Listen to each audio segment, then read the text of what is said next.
What's good, everybody? Welcome to the Body Bag Podcast. I'm Chris Thomas, and with me, as always, Broke Writer Dave. How we doing, everybody? Listeners, you caught us on a very special episode of Body Bag today. And a historic day, if you will. We have our very first guest on the show.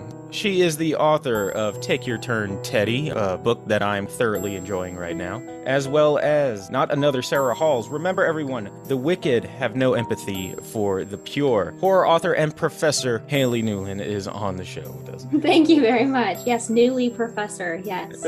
David, you were actually a fan of hers before I even asked you to start finding somebody for the podcast. Yeah, I think it was Hannah that randomly hit me up on Twitter when I asked for guests, so... My twin sister is my publicist. My twin sister, Hannah. When I asked Dave, I said, hey, look, I'm going to edit this episode. I need you to go and find us a guest. And I thought maybe a friend, maybe another podcaster, maybe just one of our listeners. He came back. Not only did he find a horror author, but a Vincent Price aficionado. Yes. A horror movie enthusiast, much like ourselves. So kudos to Dave. You went above and beyond finding way better than I would have done. I would have found somebody off the street, but you actually put in the effort. No effort, just kind of fell into my lap. Don't give me too much kudos for it. Just take the compliment. Appreciate it. All right, so just right off the bat, let's go ahead. Before we even get to the movie, which I'm anxious to get to, let's talk about your books real quick. All right. So, like I said, I'm already right now in the middle of Take Your Turn, Teddy, which I'm enjoying, by the way. It's good so far. I'm anxious to see what happens. But I don't know about Dave, but I had a couple of questions. As I believe we're both aspiring writers ourselves. Am I right about that, Dave? Yeah, you're definitely right about that.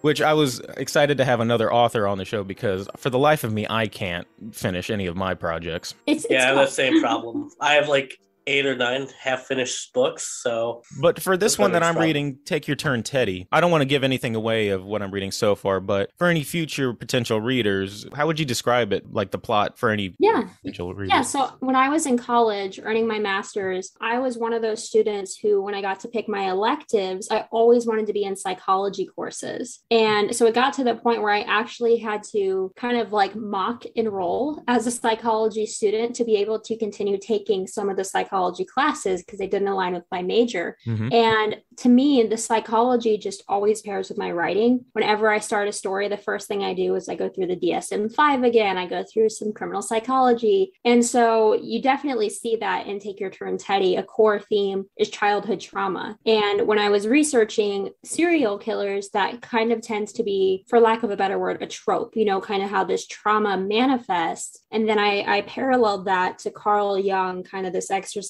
in Control. And then I discovered the 4 archetypes that he says make up the human psyche. Mm-hmm. And one of those was the shadow. And basically the shadow lives in all of us. That's where our greed comes from, our jealousy, our anger. And I thought, wow, how powerful would that be to, as you're a child and your brain is developing, what if you had that physical manifestation of the shadow kind to lure you on the wrong path? So essentially, that's what the story really is Teddy is amidst all this trauma. He's very confused. And then he has this other voice, this darker voice that pretends to be a friend and kind of tries to lure him on a darker path. I guess I haven't gotten to the shadow part yet, but I'm really excited because I'm still kind of early into the story where the trauma is starting to build. Oh, awesome. Yeah, it's totally a psychology reference. And yeah, taking horror is all about the manifestation in front of you. And if you look at like classics like Pennywise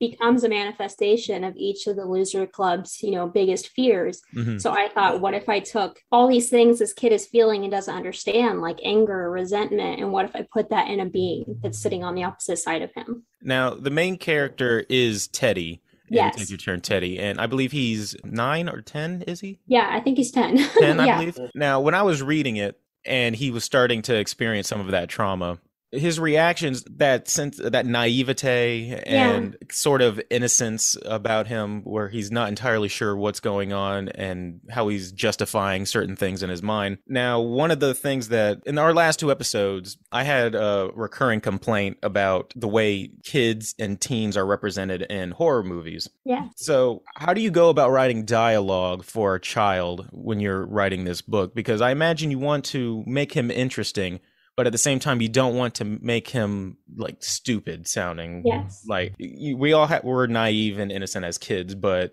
we weren't stupid. Yeah, absolutely. So for me, I think first of all, I used what I call book models, where I refer to different books that kind of have similar scenarios. So I used like Stephen King's It to kind of look at different kids, how different kids react. And I realized that, we talk about, well, a 10-year-old wouldn't say that, or that's too intelligent for a 7-year-old. And you realize you can see it across it. There are things that these kids who are, for the most part, the same age, understand that the others don't. And that to me comes from a background. Like there are things about trauma that Beverly understands that some of the other kids never would. And so I had to initially kind of decide, what is that level of trauma going to be for Teddy? And kind of where did he exist before then? So I think if I can say this, I think I did a relatively good job of saying, okay, he really has the one concrete friend, but the rest of kind of what he learns comes from music, comes from his love of baseball. Mm-hmm. So I think that really showed he is innocent and he has these passions, but he hasn't really been exposed to any bad. And you do sort of early on paint this very idyllic picture of a very happy child, just an average day for an average child that all of a sudden just gets dashed seemingly out of well, you can tell that it's been building up for a while, but this particular day is the one that sets this horrible downward spiral going into motion. Dave, you got anything for right now? Or you want me to keep on going? No, I got, so in Take Your Turn, Teddy, you got, characters like Officer Finch, Officer Strode. Where do you find your inspiration for characters like that? Yeah, thank you. That's a great question. So Officer Strode, he kind of came from I'm sure you guys are Stephen King fans, right? Oh yeah. Okay. Yeah. So he kind of came from, I'm trying to remember his name, the officer or the detective in oh my gosh, The Outsider. The Outsider was kind of where I started to develop Strode. But I also, now, Chris, you're not quite there yet. You haven't met Strode yet. Yeah, that's why I was trying to plug my ears. Like, do I need to? Yeah, I leave the room for a minute. Yeah, I won't give spoilers, but this is on the back of the book. The officer and Teddy will eventually kind of link together, but they both have experienced these differences in traumas. So it's interesting to me to show a child who's kind of navigating it as it's happening, and then an adult who is not dealing with their trauma very well. And so it's interesting because, you look at that theme of trauma and you see this kid and then you see this adult. So I try to link them together, and you see one going completely down the wrong path. And then you see one who's kind of doing okay, kind of not doing so great. And what I wanted to show readers is that when you're dealing with things like this, every instant is, a decision in control. Do I give into this shadow force? Do I give into this? Not to say it's always, nope, I'm not going to do that. I feel great. Now it's fine. But it's a consciousness. You have to remember that when you are dealing with trauma or depression or whatever, it's as though there is something blocking your complete vision. And you have to recognize that so that you can look around it and see the good, or see that there's more opportunity than what that shadow is telling you. So, Sorry, that was a really long-winded answer. Oh, no, I like that. That's good. Good talk away. With that, yeah. Explain as much as you want. It really came from The Outsider, but also, I don't know if you guys picked up on this, as a literature major, I named Officer Finch after Scout in To Kill a Mockingbird. And I just wanted to really harness, that young, angsty, fiery kind of girl, but in adult form. And so, this is a Black female police officer in the 1970s. And so I didn't have the stereotypical Black woman who is sassy, but I gave her she's intellectual. She kind of ignores the other men. And I loved showing that, because when the guys are giving her crap for, being the only woman or whatever, she's not reactive. They're all joking around and she's stepping around them, noticing things about the crime scene. And they're all just ah. And so I tried to instead just give her this kind of quiet demeanor, not submissive at all, but just observational. So that kind of came from Scout. I wanted to see, okay, what if Scout did really learn from Atticus? What if, she puts her fist down and doesn't fight, but instead uses her intelligence? Not to say that she's still not going to stand up for herself, but Atticus did raise very intelligent children. So I tried to infuse that into Officer Finch. That's a fun little Easter egg. Yeah. It's actually, the book is full of Easter eggs. I'm sure you guys have picked up on some. There's tons of John Carpenter. There's some Vincent Price in there too. I'm going to email you after I'm finished with everything. I was like, all right, did this mean this? Did this mean this? Yeah. Yes. I mean, it was cool seeing Logansport in the book. Yeah. I live 20 minutes from Logansport. See, you said that and I forgot I did that. It's so weird, the little subconscious little things you make. So, My and luggage like, port, yeah, that's yeah. right. Sounds right. Yeah, we both grew up not too far from Logansport. In fact, when I was in high school, my high school played like Logansport in different, that was their football, basketball, we played Logansport. Oh yeah, I'm Yeah. the Well, I only didn't person grow here up. not from Yeah, Indiana, aren't I? I didn't grow up near Logansport. Like when I went to high school and all that, I lived in Gary, Okay. so like right by the Illinois-Indiana border. But Must then I be an moved to Indiana Knox. thing. Yeah, it's just so funny because usually, I'm the oddball from Indiana. And I was on a podcast called King Poe Myers like a few months ago. Oh, I listened to that. Yeah, yeah. The host and I really got along because he's a massive Vincent Price fan. Shout out to Dylan. What's up, Dylan? But it was so funny because when we wrapped up our talk, I go, "You made me sound so much more Southern and country than I really am." Because I get that too. It was so funny because they're up north, and he's like, "I have to ask. There's a scene in Take Your Turn, Teddy, and this isn't a spoiler. It's a minor detail, but they run through the cornfield." And it's summer and they're wearing long sleeves and long pants. Mm-hmm. And he's like, that just doesn't make sense to me. And I'm like, oh, you'll get a corn cut. And he's like, what the hell is What's a a corn cut? And I'm like, people don't realize like the leaves, the blade, we call them blades. Like yeah, blades they get sharp. They get so sharp. They it's like a rug burn, but like very focused. And we used to play in the cornfield. Yeah. What's a corn cut? Well, you know that stuff that you eat that comes out of a can, it doesn't come out from a can. It actually, you have to grow it. Yeah. So my Indiana, and Teddy goes from New Hampshire to Indiana in the book, and I always start my books in New Hampshire because that's where I went to school. It's your Dairy, Maine. Right, exactly. And it was so funny because I had a reader ask me, are you ever going to do anything different? You're always going to put him in Indiana. And I thought, no. Actually segues perfectly into my next question real quick, because they say to write about what you know. Right. You've done a lot of research into serial killers, psychology and whatnot. Right. How much, where does your personal experience and then like research kind of meet? Like how much of this book, or is any of it based on actual experience? Yeah, almost. I would say almost the entire thing is based on my experience. So that was another reason where we talked about drawing inspiration from, a child's perspective and how to create their dialogue. So you said that Teddy there's kind of a hint that there's something bad going on in the house, but then it all comes crashing down. Yeah, there's little snippets of, it seems nice on the front, but there's something just underneath the surface. Yeah. Right. And so I experienced that in my own life where, I've recently started talking about trauma, opening up to it. And people are like, I remember you guys were always so happy and, you did things together. And yeah, we lived together. So we did, but there was a lot that, went on behind closed doors, as there is with anybody. So I kind of had that same like culture shock, I guess, when I realized we are not the idyllic family. And then I realized, what if no one is? What if no one really is? And that was so heavy for me as a kid. And I included this in the book where Teddy is very upset with his father. I won't give away exactly. Mm-hmm. Teddy is very upset with his father, and he doesn't really understand why. He doesn't quite get it. And when he goes into his room, he lays on his bed, and it's a Jetsons bedspread. Mm-hmm. And he's looking at each of the Jetsons, and he asks himself, after Mr. Jetson, lets all the kids go, drops his wife off and everything, what if every single time he doesn't go right to the office? What if he goes somewhere else that none of the other family members know about? And, he's young. He's not immediately thinking infidelity, but he's thinking, what if he's just not telling the truth? What if there's something I don't know? And I like that point when I read it, because as a kid, you very much set up little scenarios in your head, especially with little toys around. Right. That was a very interesting kind of putting his own family situation onto the Jetsons, kind of like making it not so personal by putting it onto something else that's more physical that he can. Yeah. And you can feel the weight of him just like, what if?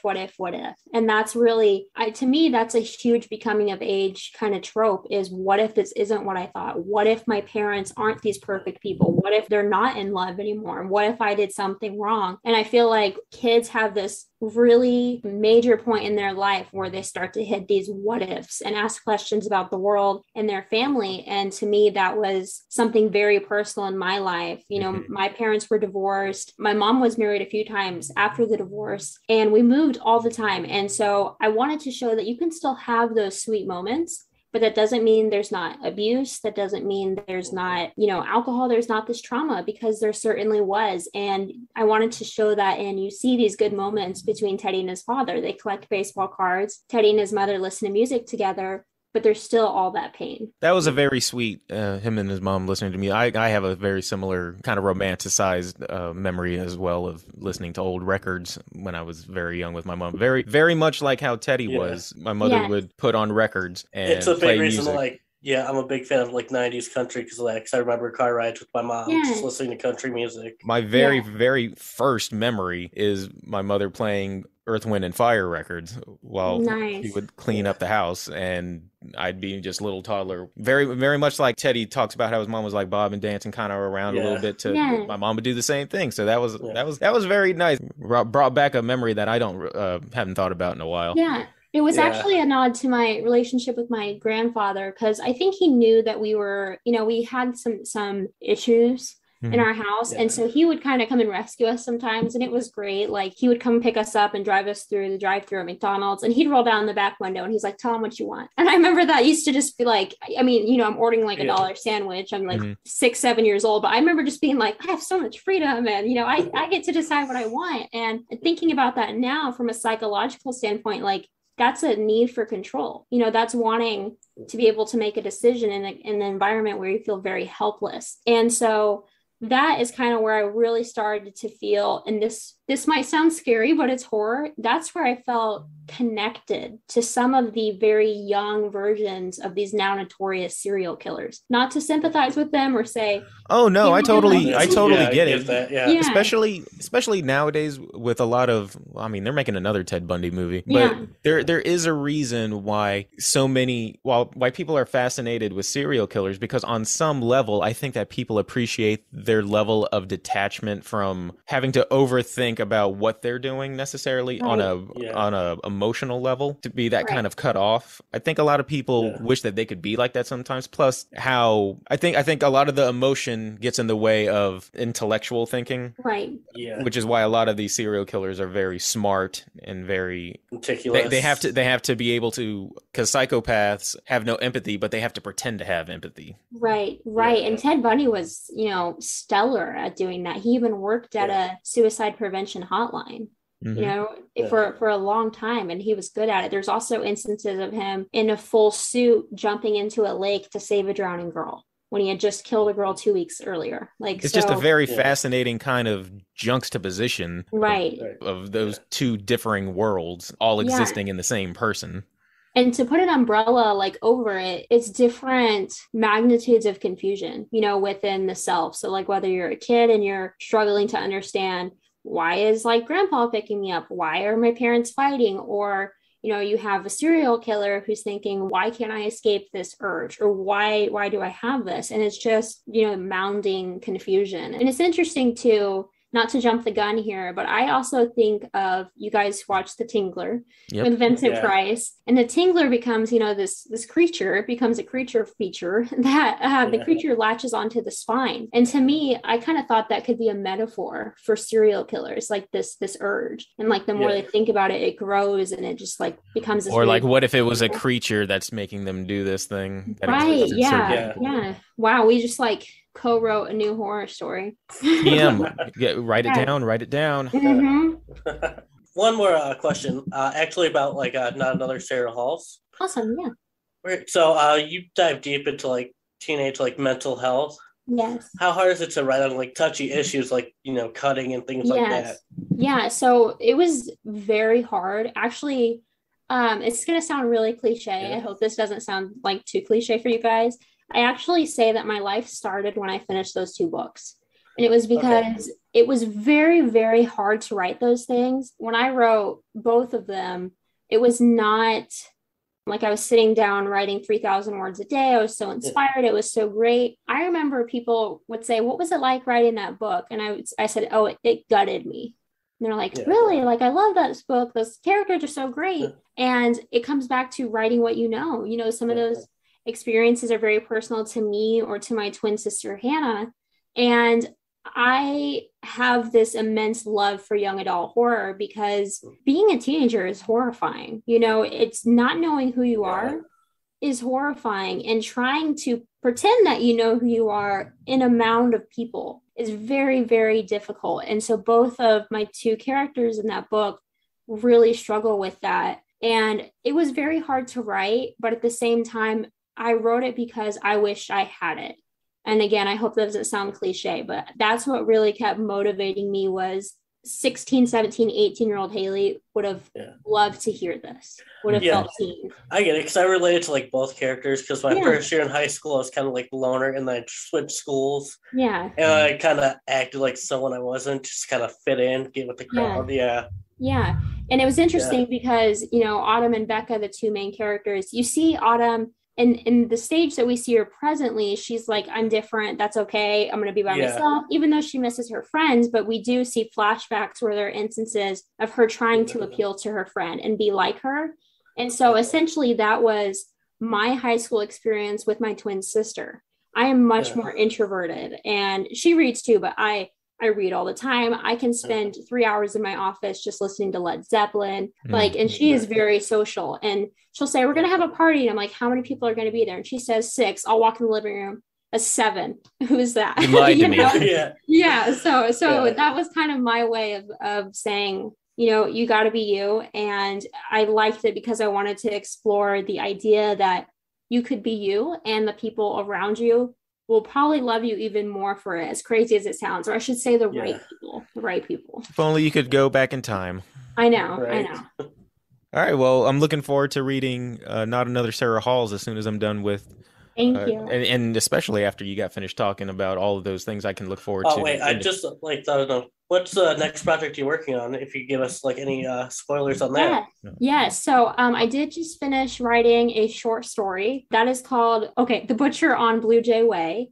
Which is another Beatles nod. That's something else to look out for in my work, is all the Beatles nods, because the Beatles are the love of my life. I have my whole arm is just dedicated to John Lennon and the Beatles tattoos. But Blue Jay Way is a short story. I'm hoping I submitted it to the Slasher anthology that's coming out. And it's written only by women in horror with the final girl trope. So I submitted it there. Hopefully it finds its home there, but if not, we'll see. That's the first short story I've written in about 5 years. And I'm also working on a novel right now called The Nowhere Man, and that is another Beatles reference. And this one, like Take Your Turn, Teddy, takes place in the 1970s, which is just my favorite era, especially just criminal psychology and investigative process. I love the 1970s. All right. Well, we'll be on the lookout for that in the near future, hopefully.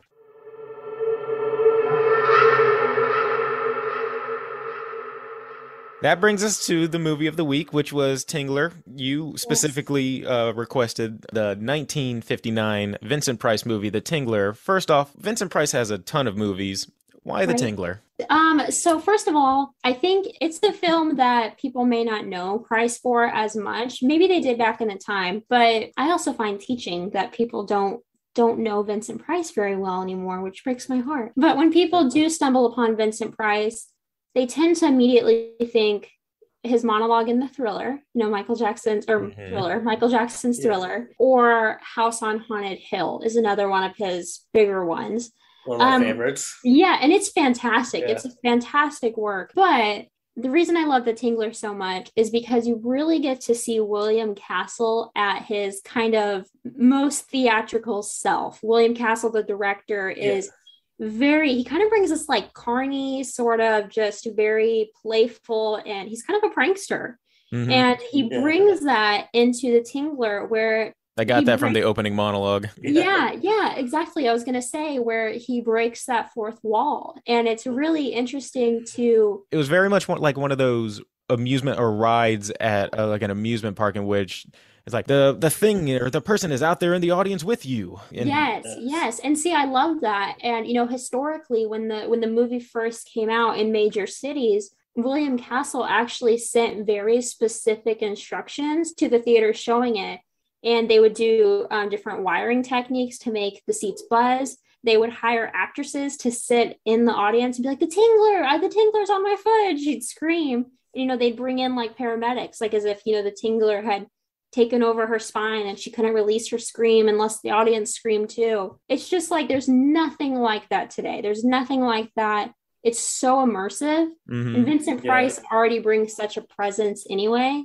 So to break that fourth wall where Vincent Price is then asking you to be a part of the movie too is just really special to me. Now, for those who have not seen the movie, usually at this point, I would give a quick synopsis of what the movie is about. But seeing as how it was your pick, would you like to give a quick what the movie's about?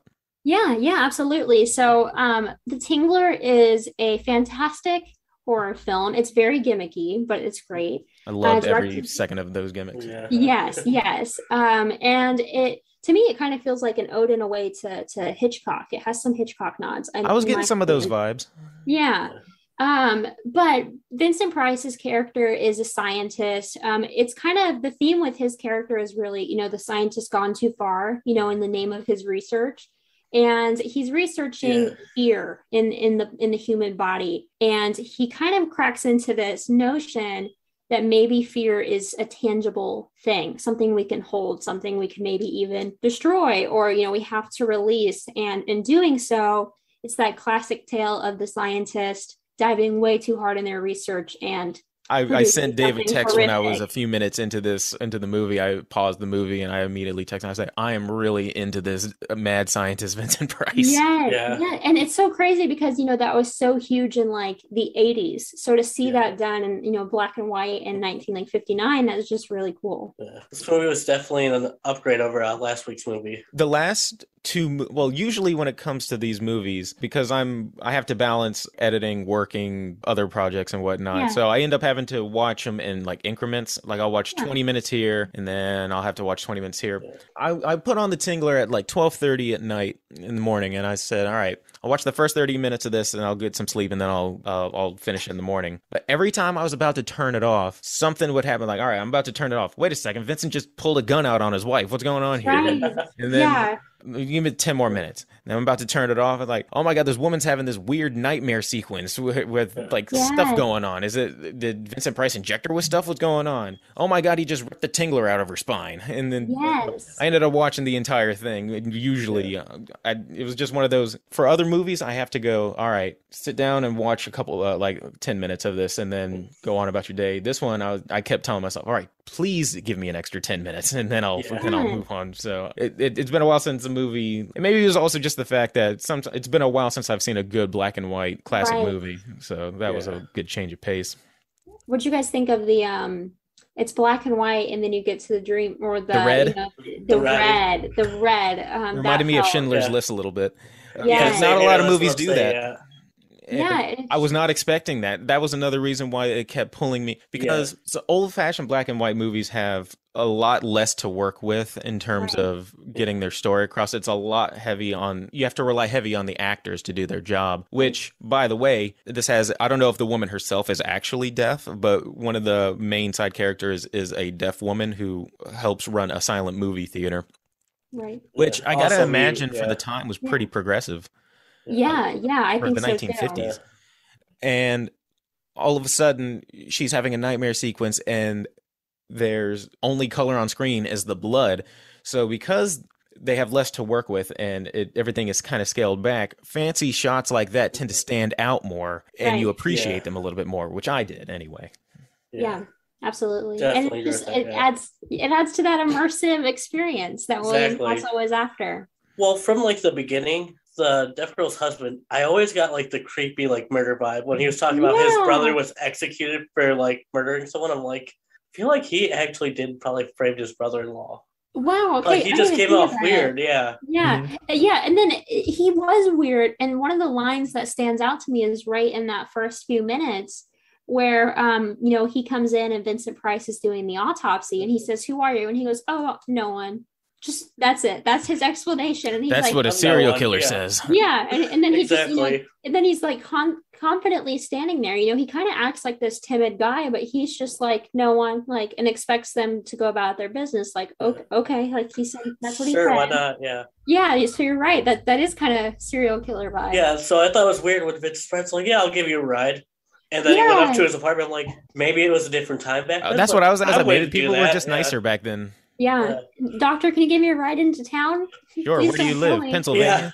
Yeah. And then you see like Texas Chainsaw Massacre, like 10, 11 years later, and then it's don't give people rides home. Yeah. What I liked also about this is that this is an hour and 20-minute movie, roughly. Yeah. And a lot of movies try to unsuccessfully put a lot of things in their movie and they don't flesh them out individually. But this has actually quite a bit going on for an hour and 20 minutes, but they're all connected together. You have a subplot with a deaf woman and her husband who own a silent movie theater. Another subplot about Vincent Price and his wife trying to kill each other. Yeah. Another subplot about two young kids who are in love with each other. Right. And all the while, Vincent Price is trying to figure out what the Tingler is. Right. But none of all of this is just thrown at you. They all have to do with one another. So they overlap. They overlap, but it doesn't seem forced. It seems like, okay, yes, that would naturally be going on right now. Right. Absolutely. And, I don't know if David, if you picked up on this watching House on Haunted Hill, I don't know if this was Rob White, who was, the writer on the Tingler, or if this is a David Castle thing, but William Castle. In William Castle movies, there is always this massive tiff between the husband and wife. They're always, at least the wives are always vindictive. They're, there's a joke or there's a moment in House on Haunted Hill when she's like, remember that special drink I gave you? Or I'm probably butchering that line, but then Vincent has this excellent line where he goes, yes, arsenic on the rocks. And it's like, that made me laugh. But he says it in that Vincent Price awesome way. Yeah, exactly. No, I've noticed that like every Vincent Price movie I watch, either his wife's dead or they hate each other. Right. And it's always I've watched a couple ever since the Tingler, and you're kind of right, at least the ones I watched. So I'm wondering if it's like, if there's a story there. If like, I want to just like go to William Castle and be like, who hurt you? What happened, man? Who broke your heart, man? Yeah. But it is entertaining. It's back and forth. It's funny because when the wife shows up, because we know about the wife before we even see her. Right. Yeah. Because we know that she has this money and she won't give half of it to her sister and whatnot. So she's built up as this partying all the time. Out partying. Yeah. We see her making out, I believe, with a guy out on the driveway. Yeah, and there's always 2 glasses of liquor. I don't know, because at first I love that line though, where he's like, "How come it's always when the husband comes home?" Mm-hmm. The back door slams. Yes, as the husband comes in the front door, the back door closes. Yes. At first, I hated the wife when, because she was like portrayed a certain way. But then I see the kind of stuff that Vincent Price, pulls a gun on her and pretends to like kill her, and then I immediately loved them as a couple. Yeah.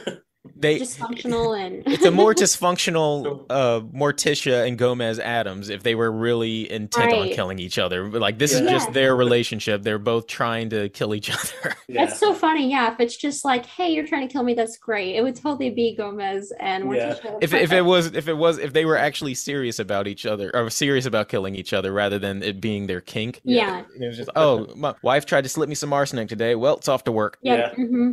That's kind of another instance of the scientist taking it too far, because he puts her in that, I don't want to give it away, but, he uses his wife in his own experiment, with the Tingler growing on her spine. And to me, that was where I was kind of like, okay, this wife is terrible. But then I was like, he's kind of terrible too. Yeah, like he's kind of throwing pretty awful. And he already kind of hinted at, I think we've already kind of given a lot away, but I won't give exactly away, but screaming plays a part in the movie. Yes. Yeah. And there is a woman who is a deaf mute. Yeah. And he already kind of mused beforehand, oh, I wonder what, she's unable to scream and blah, blah. So I'm already in my mind thinking, oh, he's gonna use this woman for something. Yeah. So and not a good guy himself. Yeah. And there's another, this movie is actually loaded with, in my opinion, some great like dialogue, some great quotes. Yeah. There's a quote from Vincent Price in the beginning, and he says, "Science is often frighteningly impersonal." And to me, that's like, if you could pull that one line to like, what's the embodiment of the movie, it's that right there. Like, because I don't even think he realizes at times until he's going too far. Until he's like really pissed off at his wife. But even then, he's like, in the name of science. Like, he is very much like Frankenstein. Anything to everything are just means to an end, basically. Right. Exactly. Now, I wouldn't be doing my job as a reviewer if I didn't point out a little bit of like, I only wrote down 3 because the movie was in 1959, so I'm not going to be super hard on it. So when we eventually see the Tingler and it's moving around, it very much is just this prosthetic, and you can see basically just see the person off screen tugging on a string and pulling it along very much. But I think that just adds to some of the charm, in all honesty. Yeah, it really made me enjoy that theater scene where it's just kind of chugging along the theater floor. I wonder if William Castle is like, leave it, like it's theatrics, like leave it, like it's the process. That it's supposed to be a fun experience, like an audience would have. Just let it look like that. But I'm not going to judge a movie that came out in 1959. But it was like, oh, you can totally see the string. I was like, well, yeah. What do you expect? In fact, I wish things were like that. Would make it easier for me to make a movie if I wanted to. But there was another. I laughed every time this happened. In this movie, people are so cavalier about calling the police, especially when the murderer is standing right in front of them. Vincent Price has a gun on his wife, and she's just inching towards the doorway and then just announces, "I'm calling the police," and says it very slowly, just like that. And I was like, well, don't tell him. Then later, Vincent does the same thing when he's talking to, what was the theater owner's name? Ollie. When he's talking to Ollie, he's like, well, what are you going to do? Well, Ollie, I'm going to go call the police, and then they're going to come here. He's like, well, they're probably going to give me the electric chair. Well, no, that's, out of my hands. I was like, well, this is a very calm conversation. Just another Tuesday morning. It's like, oh, yeah, well, you caught me. What am I going to do? I mean, caught me slipping. I should have covered my tracks better. Ollie's like that, too. I mean, we know he's not a great husband, but it's like, there's death in the families, and there's death, and the people are always just like, are you all right? Yeah, I'm okay. And then they just go on to the next thing. Like, he said, you didn't know her, Doc. She tried to kill me a couple of times. I was like, in this movie, she probably did. The way people are in this movie. It's a William Castle wife. That's a William Castle wife. I wouldn't be surprised. He probably just killed her before she could kill him. Yes, exactly. Other than that, just like the, again, I'm not going to talk about the cheap like effects because I love them anyway. But those were like the only 2 things that I wouldn't say were bad, but I just thought were funny. Gave me a chuckle. But they were very much a product of the time, which was a refreshing thing to actually go back to. Oh, I wrote a little note right here. As soon as I saw those X-ray pictures of the Tingler, I became very self-conscious of my lower back. Just as I was watching, I sat up in my seat. I was like, just kind of feeling the lower of my spine a little bit, and make sure there's nothing there. It's so like it's kind of scary, isn't it? Because fear. We think of fear as like an emotion. Horror is an emotion, and then it's like, wait. If being afraid is this very natural thing, but being afraid creates this thing that can fracture and blister, and that everybody has it. Everybody has it, and so that's kind of like that in itself is pretty horrifying, in my opinion. It's like everybody gets afraid, but everybody knows that lower back tense feeling when things get a certain way. Exactly. And William Castle says that the idea came from when people say spine tingling like sensation when you're scared. He's like, it's like something's running up your back, and I'm like, that's brilliant. But I definitely I implore everybody to go and watch a lot more Vincent Price movies, because if anything, just for Vincent Price, I can say anything and sell me anything. Yeah. Well, and just another little quick plug, there are some Vincent Price movies where you're like, David, I'm sorry, but like House on Haunted Hill, you're like, oh, it's over. Like the ending is very abrupt, and some of the things don't overlap very well. There are times where you're like, are they did they try to do a little bit too much? But you also kind of see there's a dialogue in a full extension where William Castle even says, in the Tingler, I guarantee you will experience 3 times the fright as you did in my book House on Haunted, or in my movie House on Haunted Hill. So I also think there was like this kind of progression where he was like, okay, you can be theatrical, you can have fun with it, but you have to remember to make it make sense. Like it has to go together. So in my opinion, this is probably one of the most sound Vincent Price movies. Some of them, they're just like, it's Vincent Price, he's scary. Like, there we go. And it's he can bring a presence, but he can't bring it all.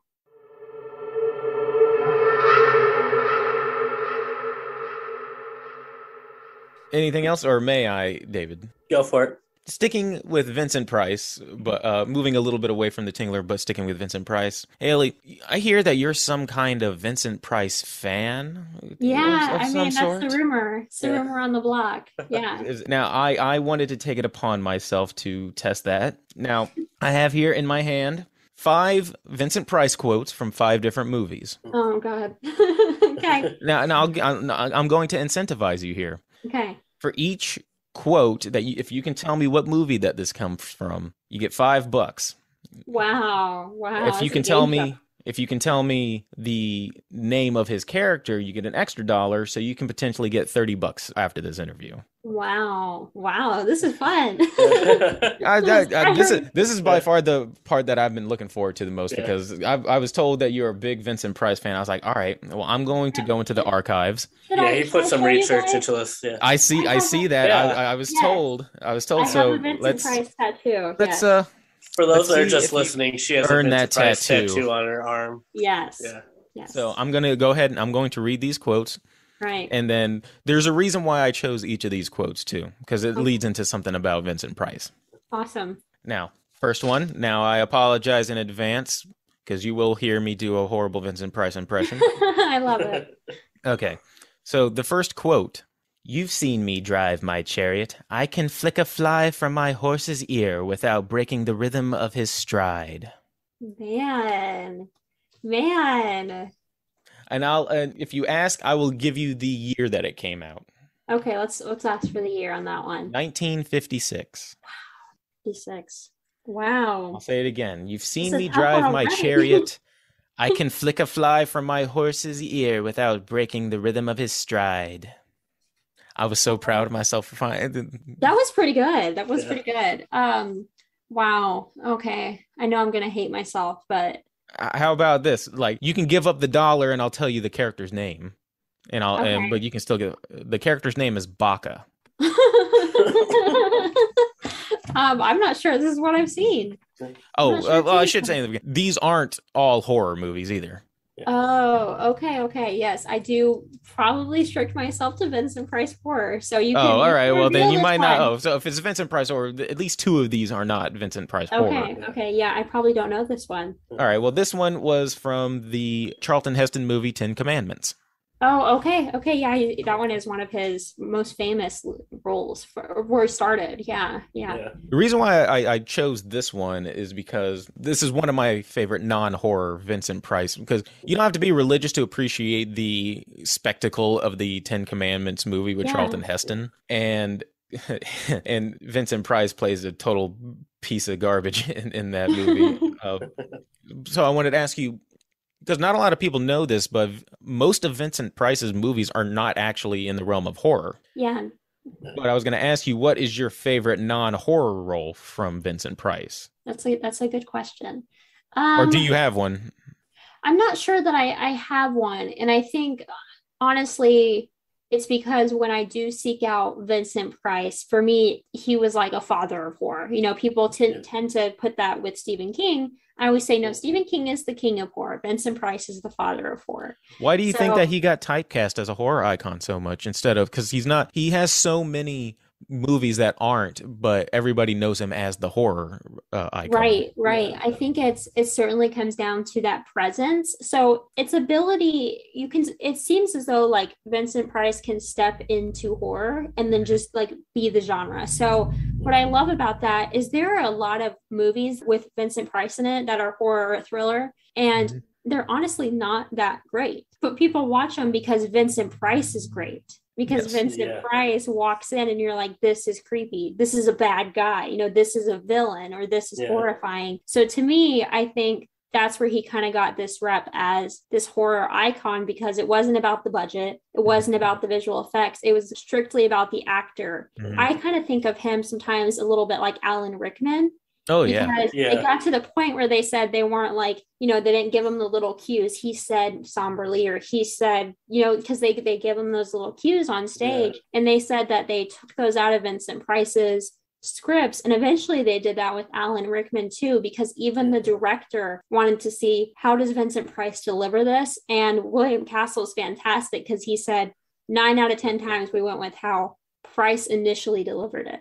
So that's something else he's known for on set of horror movies is delivering lines very quickly and not having to do a ton of reshooting, which was perfect because he worked in, you know, low budget horror for so long. Yeah. All right. So that's one quote down. Okay, I failed. All right. You still got 4 more. All right. Now, here's the next one. I can't afford the luxury of anger. Anger makes me vulnerable. It can destroy my reason, and reason is the only advantage I have over them. Is that Haunted Palace? No, that's not Haunted Palace. This one is a horror. Okay. And this one, I'll give you the year. Okay. 1964. Is that Witchfinder? No. I'm wrong? Man, okay. I'll say it one more time. I'll give you another try. One more time. I can't afford the luxury of anger. Anger can make me vulnerable. It can destroy my reason, and reason is the only advantage I have over them. Diary of a Madman? No, that's the one that David's been trying to push on me. Yeah. Okay. All right. I'm a failure. What is it? You're not. It's The Last Man on Earth. Yes. That's a good one. That was the first adaptation of I Am Legend. A lot of people don't know that. That's what I was kind of getting when I was watching it. Yeah, man, I can't. I'm going to think about that for like, you know, we always have those moments that we like think back on for years. That's going to be one of mine. I feel like it's, you know, Vincent Price fans are going to come at me. I feel like it's with Vincent Price, it's such a experiencing his presence sort of thing. Where his on-screen presence is very much what you're paying for when you see a Vincent Price movie. Not even necessarily what he's saying, but how he says things. Yeah, and he definitely has quotes that stand out to me, but apparently I need to watch The Last Man on Earth again. That is one of the Vincent Price movies that I think the ending is very fast. And to be fair, and to give you a little credit, like I literally watched these the last 2 days. So these things I've watched the last 2 days and wrote them down. And he has movies spanning from the 1950s all the way to the 2000 and the mid 2000s. So I have the 3 volumes of the Vincent 1990s, I think. Sorry, not 2000s. This big. Yeah, the volumes of the Vincent Price collection. So I have those, and those focus on horror and gothic, you know, when he did some of his Edgar Allan Poe roles too. The reason why I chose Last Man on Earth is because there was a particular scene in which he is watching an old film reel of happier times, and then he starts laughing and then immediately breaks down crying. Yeah. And I just thought he had such a great range of emotion. Even in the Tingler, we saw conniving Vincent Price. We saw psychotic Vincent Price who's going crazy. Yeah. We saw cool, suave Vincent Price. Yes. I just think the guy has such a great range of emotion. And that one in particular, I thought was just really nice because he goes, ha, ha, ha, and then just immediately right into hysterical sobbing, which I thought was beautiful. And he's just always so believable, even in otherwise maybe some kind of cheesy movies. All right, 2 down. Yeah. Okay, third one, I'm going to do the voice just because it was very much a part of the character. Okay. Very well, if that is your decision. Oh, by the way, I had the liberty of bringing your daughter here. I would spend many a sleepless night if anything unfortunate were to befall her. I can hear it. I feel like I can see it. Man, I'm having an off day, you guys. It's perfectly. I take no pleasure in this. Trust me. and torturing me. Maybe a little.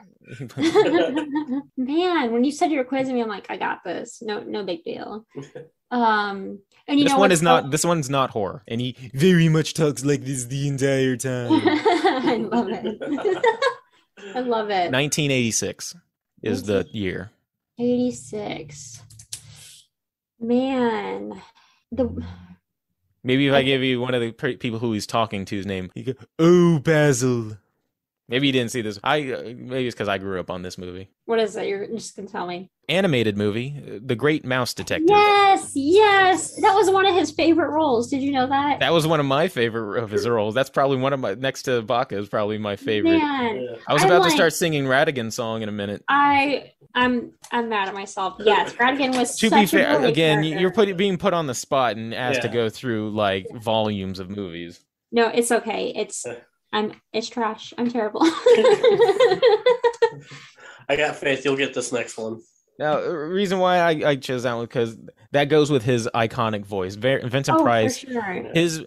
he has like one of the few in like top 5 of horror, like iconic voices. Who would you say is on par with his iconic voice, like maybe top 3? And is there anybody in Hollywood nowadays that you would put on that same level? So the first one that comes to mind, by the way, when you said 1986, I was going to guess the 13 Ghosts of Scooby-Doo. If you guys have not seen it, Vincent Price is animated. I do know that he was in that.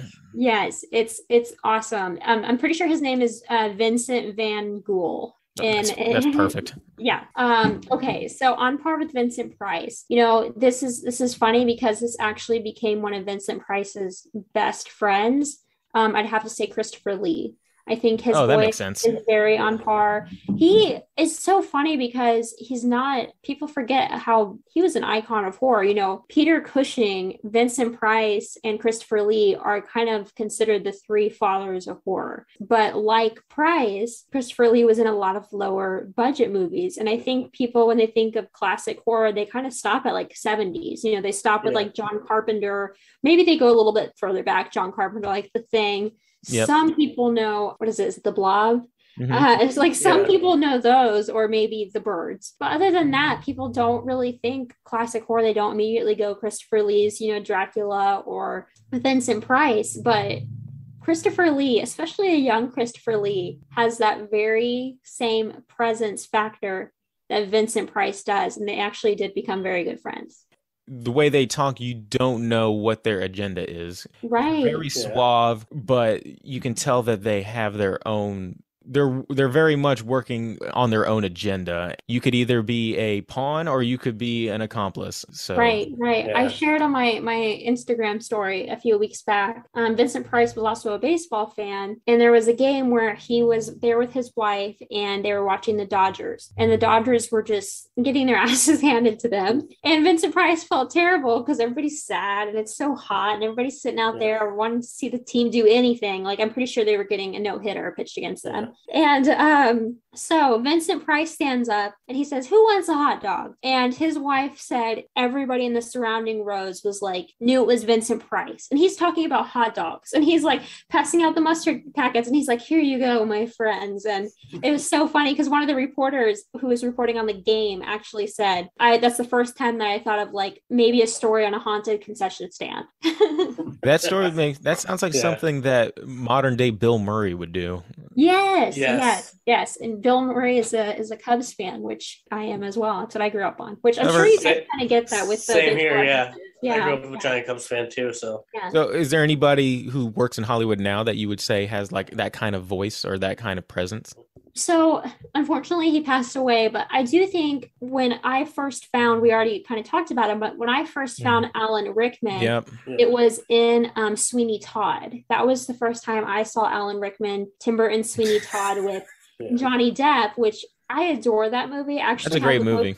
I actually have a poster in my room, along with House of Wax and House on Haunted Hill. But when I first saw him, it was like, we're watching like kind of a fantasy movie, and it's for a younger audience. But even when he was being kind, even when he had those kind of softer moments, like when he came in, I feel like it would be one of those circumstances. If Alan Rickman stood up at a baseball game and said, "Who wants a hot dog?" everybody would look at him. And I just feel like it's the presence. It's the same thing where you cannot direct how to convey emotion in your voice with an actor like Alan Rickman because it's more of a natural thing. Yeah. And, he talked about how there was one set he was on. It was like on stage, it was in theater. And he used to have a director who'd yell at him. He's like, pick up the pace, read your lines faster. And he's like, and now I made a career out of, taking this 12-second line and making it 30 seconds.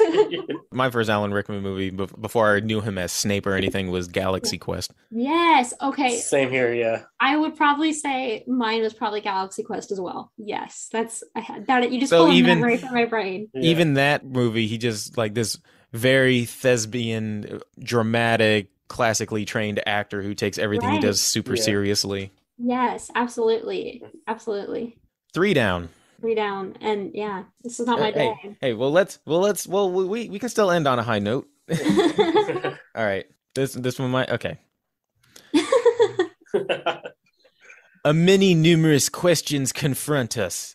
Should the man rise when he accepts his cup of tea? May lump sugar be taken with fingers? No. Is it good form to accept a second cup? That is Edward Scissorhands. It is Edward Scissorhands. Ding, ding, one. ding, ding. Yeah. It's so funny. You know what his character name was? That's a trick question. He's just listed as the inventor. Isn't it? Yeah, yes, the inventor. Okay. Yeah. Yes. I see you went over the trick. He didn't have a name. It was just the inventor. Yeah, that's why I was like, it's so funny though, because when I talk about Vincent Price and, when I teach novel writing, I say thriller and people are like, okay, some of them I'll play it. And they're like, oh, okay, yeah, they'll laugh. And I say the inventor in Edward Scissorhands, and that stumps so many people. Like even from an older generation. But that they've never seen the movie, or they don't know who he is. They didn't either. They don't know it's Vincent Price, or they didn't realize it's Vincent Price because it's very old Vincent Price. But I would have. Well, I was gonna say I would have known him right off the bat, but then again, I've been watching them for the last week. So I picked him out, and I remember asking my grandfather one Halloween because my grandfather introduced me to House of Wax and things like that, and I hadn't seen him so old before, and I said, "Is that Vincent Price?" And he's like, I think it is. So that was kind of see another reason you shouldn't feel bad. I'm a movie reviewer. I've never seen Edward Scissorhands. Well, I saw it as a kid, and that's a Tim Burton movie, and that's supposed to be one of his big ones, and I've never seen it. Tim Burton is probably in my top 3 favorite directors of all time. He's good, although I don't know about some of his recent stuff, like Dumbo. I could take or leave. Yeah, I agree. I agree with that 100%. Alice in Wonderland, I could have probably... I liked the idea, but not so much who they got to play Alice. I appreciated it because I do feel like he always brings in other... I'm going to say this, and everybody's going to be like, what? He has, an alum... He has alum actors. Yeah. But he always brings in kind of new actors as, the centers, or actresses, I should say, finds these new, fair... women that are just very Tim Burton-esque, and you wonder, where does he find these people? Tim Burton is one of my favorite directors of all time, and I was going to say David probably knows this. I tend to sprinkle in some Tim Burton nods when I can. So in Not Another Sarah Halls, Becca sneaks out one night and she turns up Sleepy Hollow, and she's tiptoeing out and to test the volume, if Autumn's going to wake up. The guy gets his head cut off, and she's like, okay, did she wake up to that? Is it good? And so then she comes back on and somebody else is losing their head. And it's just, so I make little nods to Sleepy Hollow and just so many different Tim Burton movies. Just random question. What's your favorite Tim Burton movie? Ooh, that's a good question. Favorite Tim Burton movie, I would have to say it's probably Sleepy Hollow, just because it has such that gothic horror vibe. Honestly, if you've ever read Sleepy Hollow, I don't feel that anyone else could have done it besides Tim Burton. It's just, and it has that classic Tim Burton theatrically bright red blood too, and Christina Ricci. So it's amazing. Yeah. My favorite one is one I just saw last year, and it's not even one of his horror ones. I love the movie Big Fish. Yes, I love Big Fish too. It's all storytelling. Fun. Yeah, exactly. And very much just a story of a relationship between a father and his son. And yes. Not horror, not anything, but it does have that whimsical Tim Burton flair, but just not in the direction of horror, which I thought was pretty cool. Yes, I'd probably go with Sleepy Hollow because it's one of the few Tim Burton movies I've seen. Yes, I I really enjoyed it. recommend Yeah. like everything. Everything. I also, if you guys don't know, he has a short called Vincent, and it's basically a kid who, excuse Oh me, has yeah, little delusions, and Yeah. it's voiced by Vincent Price. that came Like, up when I typed in Tim Burton, Vincent Price. yes, Looking that up, and yeah. another one that's really good that has Johnny Depp in it is called Ed Wood, and Oh it's yeah, shot Ed Wood. in black and white, and I love it because He's supposed to be he was like one of the most infamously bad directors of like the black and white movie era. yes, Yeah. yeah, and I know the guy's name who played the original Dracula. Is it Bela Lugosi or Bela Bela Lugosi? Lugosi. Yeah. Yeah, yeah. So he, there's a man, I can't remember who plays him, but his person, he is in it as Yeah. well, which is just really, really interesting. Correct But me yeah, if I'm I'm pretty wrong. sure. Oh, sorry. No, you go ahead. I'm pretty sure Ed Wood was the director's name, if I can remember correctly. I believe it's Ed Wood. I was going to ask about, if I'm not mistaken, wasn't he heavily into like transvesticism? And I think that's where Yeah. the movie Glenn or Glenda had come from. Yes. And I think he has a very controversial movie. There's one that's called Death of a Transvestite, Killer and Drag. And there's another one, Orgy of the Dead. I And was making sure I got the right person, right? Didn't want yeah. So he was unique, to say the least. A little ahead of his time. Yes. I'm pretty sure he did a lot with, I think he initially drew up the original concept for Vampira, if I'm not mistaken. All right. So without that, wouldn't have Elvira. So I'm also a huge Elvira fan. I don't know if you guys knew that. I've seen her a couple of times at some horror cons that I've been to. And She's one of those people that the room kind of stops when she walks in. Everybody It's like gives Vincent Elvira Price. everybody gives Elvira her due respect when she enters the room. Oh, she's amazing. I got to go to a book talk of hers just this week on Tuesday because she released her memoir, Yours Cruelly. And it was amazing because it was via Zoom, with COVID. Yeah. But it was amazing because she's sitting in her office and there's this massive bookcase and it has all these incredible pictures of who Elvira's gotten to meet over the years. But right at the center, and it's like the biggest one, it's blown up, it's her shaking hands with Vincent Price. Oh, that's really And cool. Oh, that's cool. She said House on Haunted Hill was her gateway into horror. And like Vincent Price, she wanted to be able to be this like horror icon. And not to be superficial, but when I saw a recent picture, she's aging very gracefully. Oh, she is. Yeah. She is. Yeah. Definitely. I couldn't believe it when I looked and I saw, I'm not going to go ahead and tout her age right now, but when I saw it, I was like, oh my God, I would not have thought I hope I age half as gracefully. I think we should tout her age because she said it. I think she just turned 70. Yep, that's what I saw. Wow, yeah. Okay. And when she was on that call, I was like, there's no way. And then if you think about it, I wouldn't guess that. I'm like, I guess like one of the first movies I saw her in, or one of her, Elvira, she dissects different movies. I guess it was in the early 80s, maybe even like 79. I was like, that makes sense. And she was originally supposed to play Vampira's daughter with the same name, Vampira. And last minute, that really pissed off Vampira. And she tried to sue Elvira. And so, like, right before she shot her first, this is Elvira's, where she goes through and talks about different horror movies. They said, you have to pick a new name. And so they threw in a bunch of names, like, into a coffee can. And somebody was a fan of an old country song called Elvira. And she was so annoyed because she's like, it just came out this week. I love stories like that. How did you get that? It's just like, you like picked it out of a can. In all honesty, my name could have been something completely different. Yeah, I have like great like childhood memories because on like Saturday night on like the CW, I think it was W or UPN. Her and like Spanguli would show horror movies. It's amazing. Yeah. I think even though I already kind of had an idea of who Vincent Price was, I think. It's kind of cool the age that we are because we get to see all the old Vincent Price, and then we get to see it, with like Elvira, and she's kind of dissecting it. So it's cool because I felt like through her, I got an even bigger appreciation for kind of B-level horror. It does have its charm. Yeah, it does. Yeah.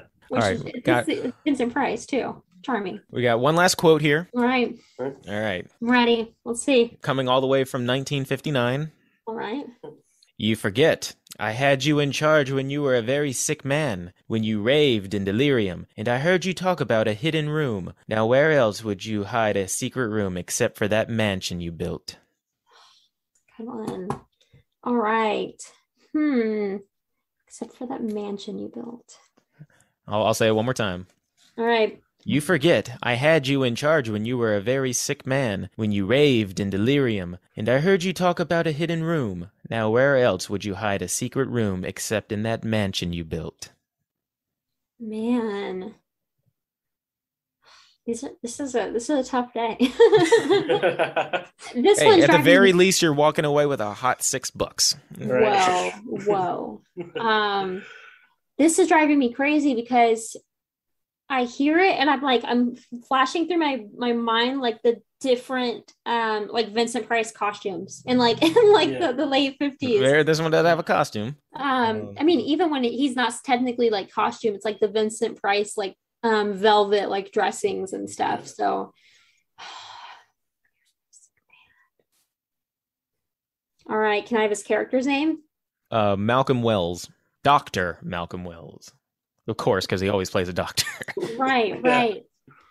Dr. Malcolm Wells. Very sick. All right, you have to tell me. That said right before he shoots a guy with a hunting rifle.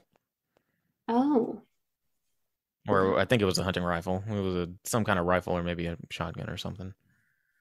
59. It's not shock, is it? No, that's too. No, but it's kind of like a one-word title. Kind of like a one-word title. The something.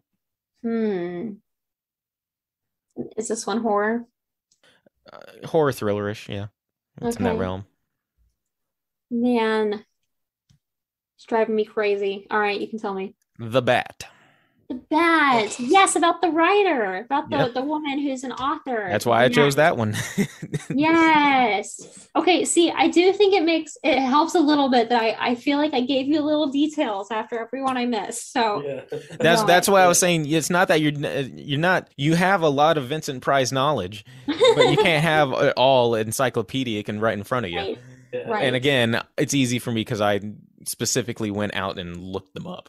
Yes, I did enjoy The Bat, but I remember watching it and wishing Price had been in it just a little bit more. But the woman who plays the lead, the author, she's fantastic. Yeah, she's very great. Yeah. And this one actually has one of the lower scores of Vincent Price movies. This one has like a 20 on the, not that Rotten Tomatoes is the be all end all of what, the critic score, but it was listed at like a 20% on the Ultimator meter. What is your least favorite Vincent Price movie? Okay, I have said this before, but never on a podcast because I always get a little bit of pushback. This is one of his most famous roles. People tend to love it because it's like the most evil you will ever see Vincent Price, and I can't watch it. Witchfinder General. You're wrong. Canceled. No, I'm just... yeah. I cannot do it, and honestly, it's distressing. Like it's like they focus so much on some of the horror factors that sometimes I'm wondering kind of where the story's kind of coming together at. Mm-hmm. And I hope this doesn't offend you guys or annoy you guys, but it's very, very anti-women. Women are very, very, they're abused in this movie. They are sexually assaulted in this movie. And it's another one. As a woman, I am very offended. It's another one of those things where it's like everybody is extremely cavalier to women being abused. And when did that come out? When did this movie come out? Let's look. I'm pretty sure that one was in the 60s. Was that the 60s? No. Did the movie itself take place? Because I haven't seen it. Does that take place in the 60s? No, it's way older. Okay, so it takes place it's 1968. But yeah, it's pretty. I think it's during kind of witch trial kind of days. Oh, so there's a reason. There's a reason why the women are being mistreated. Yes. Yeah. That's what I was getting at. But yeah, no, for sure. But it's hard, because you don't really you see that in movies nowadays, and you always kind of have the one person who acknowledges that it's wrong, and I don't feel like we get that. And I mean, it's just so it's everybody is on board with it. Yeah, I mean, it's torturous, it's violating, and I have a really hard time with it because, and then it's one of those where, to me, I don't feel that the story comes together very well. But if you look it up, it has a 4.3 out of 5 on Shudder. an 88 on Rotten Tomatoes, and almost a 7 on IMDb. So that's the fun thing about horror movies and just movies in general, is that for every movie that you will like defend and die on that hill to defend, there will be somebody who will just tear it apart, and vice versa. So, yeah, and I wonder too if I'm being fair, like everything I'm describing to you, like that's horrifying. Like what happens in that movie, that's horrifying. So it's not to say it's a bad movie. To me, it was just some things are just hard to watch. Right. Yeah. To me, and this is another unpopular opinion of mine. Saw was always one of those for me. It was hard. I'm a big fan of the Saw series. My boyfriend is a huge Saw fan. I struggle with those. But no, it's funny though, because we watched Fear Street, me and Dave, for our first episode, and my least favorite of all of it was the 1666 of the whole witch stuff, because I too don't like that era where it's like, man, it's because we live now in hindsight knowing all of that is wrong, and it's like there's nothing I can do about it. So when I see stuff that is clearly wrong, and the cows died, it obviously is because this woman's a witch, burn her. Yeah. So I don't like not that I don't like movies like that, but stuff like that is also kind of tough for me to watch. Like my sister wants for me to get into the show Handmaid's Tale, and I can't do it. I've tried to. I haven't done it either, and I've watched it 2 or 3 episodes, and every single time I was like, it just keeps getting worse. It's not to say that the story's bad or that and that's how I feel about. I guess I said it doesn't quite come together for me, but Witchfinder in general, Vincent Price has always been fun horror to me. Mm-hmm. And that's not to say there can't be elements of trauma or like a seriousness to it, but I felt in that movie, you never got a break from all the awfulness. And, that's kind of what makes horror, is all this terrible going on. And then you have these characters with some heart. I felt the whole movie, I was scanning for that heart. And somebody here has to not suck so much, other than these women who, One would argue that it's being more like a realistic take on things, or like this is, there's not always is there going to be a knight in shining armor, or that things work out happily ever after. And sometimes I can deal with that, but at some point during a movie, I'm like, well, give me someone to root for. That's how I felt. I was like, who am I rooting for? And then it's just like, man, they got another one, and they got another one. And by the end of it, like, I remember just going, that was exhausting. Like, that was a mentally exhausting movie to watch. That's about all I got in terms of those were all the quotes. All right. I guess if I could just say one more thing. So we talked about my least favorite Vincent Price. My number one favorite is Diary of a Madman. That is what my tattoo is. It better be good, because Dave has been telling me for the past week that you watch Diary of a Madman. It's my favorite. It's fantastic. Really good, It has some lackluster effects, but again, it's the time. Yeah. And it's the Vincent Price presence in that is insane. It's fantastic. Well, then that will be the next movie that I watch. I promise. You'll have to let me know how you like it. I will message you as soon as I'm done watching it. Awesome. I'm gonna watch it today. Awesome. Maybe I'll do it too. All three of us might as well just watch it tonight. Yeah. Let's just all watch it. And then do an Instagram live. Yeah. We need to do that at some point. We should just go through the Vincent Price movies. Haley, I really appreciate you coming on our show. I really appreciate you having me. Appreciate you, And it goes without saying that you have a standing invitation whenever you want to come back. I know I was telling Dave at some point I want to review the remake of House of Wax. That way we can compare it to the old one. Yes. So I feel like I'll be brutal. So you're more than welcome. Just anytime you're feeling bored or you just want to talk anything horror, just always come on the show. Do you have anything you want to plug? You can check me out on all my social medias at Haley Newlin Author, and I hope everybody watches Diary of a Madman or The Tingler and lets me know how they like it. I appreciate that. And that about wraps it up for Body Bag this week. That's me, Chris Thomas, with Broke Rider Dave. And again, have a good week, everybody. And then thank you again, Haley. Thank you.